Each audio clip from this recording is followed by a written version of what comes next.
क्या आपको लगता है 10 लाख का इंश्योरेंस है तो 5 लाख का हॉस्पिटल भी इंश्योरेंस से कवर हो जाएगा? शर्मा जी को भी यही लगता था, और डिस्चार्ज के वक्त उन्हें अपनी जेब से 1.5 लाख भरने पड़े। आखिर इंश्योरेंस होने के बाद भी इतना पैसा क्यों देना पड़ा? चलिए जानते हैं वो 3 बड़ी गलतियाँ जो आपके बैंक बैलेंस पर भारी पड़ सकती है। ये है शर्मा जी। पिछले 10 साल से हर महीने अपनी मेहनत की कमाई से इंश्योरेंस प्रीमियम भर रहे थे। सोचा था मुश्किल वक्त में ये पॉलिसी ढाल बनी, और जब उनके बेटे का अपेंडिक्स का ऑपरेशन हुआ तो हॉस्पिटल में 5 लाख का बिल बना।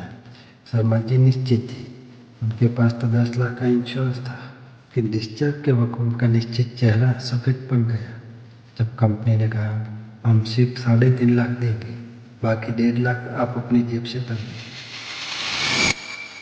शर्मा जी, भाई साहब, मेरा इंश्योरेंस 10 लाख का है, भैया 1.5 लाख का बिल मेरे सर क्यों मिलेंगे? सिक्योरिटी सर, आपकी पॉलिसी में रूम की लिमिट 5,000 थी, और आपने 8,000 वाला डीलक्स रूम लिया। अब रुकी। शर्मा जी को लगा कि उन्हें सिर्फ 3,000 का डिफरेंस देना होगा, और यही सबसे बड़ा ट्रैप है जिसे कहते हैं कॉर्पोरेशन डिडक्शन। इंश्योरेंस कंपनी सिर्फ रूम का डिफरेंस नहीं काटती। अगर आपने लिमिट से महंगा रूम लिया तो कंपनी डॉक्टर की visiting fees, operation theatre charge, anaesthesia और सर्जरी का खर्चा भी उसी रेशियो में कम कर देती है। यानी रूम 1.5 गुना महंगा तो क्लेम भी उतना ही कट जाएगा। बिल के झटके से कैसे बचे? हमें से ऐसी पॉलिसी लें जिसमें नो रूम लिमिट कैपिंग हो। इसका मतलब है कि आप कोई भी रूम लें, आपका बाकी क्लेम पूरा मिलेगा।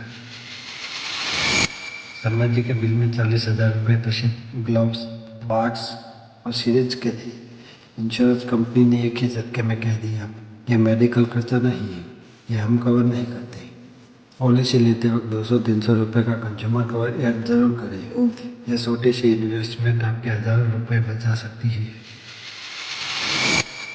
रुकिए शर्मा जी, ऑपरेशन से पहले के टेस्ट और घर आने के बाद की 3 महीने की दवाइयाँ, इनका पैसा कौन देगा?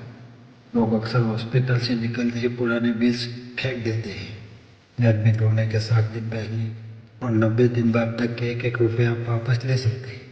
बस सारे ओरिजिनल बिल्स और प्रिस्क्रिप्शन संभाल कर रखें।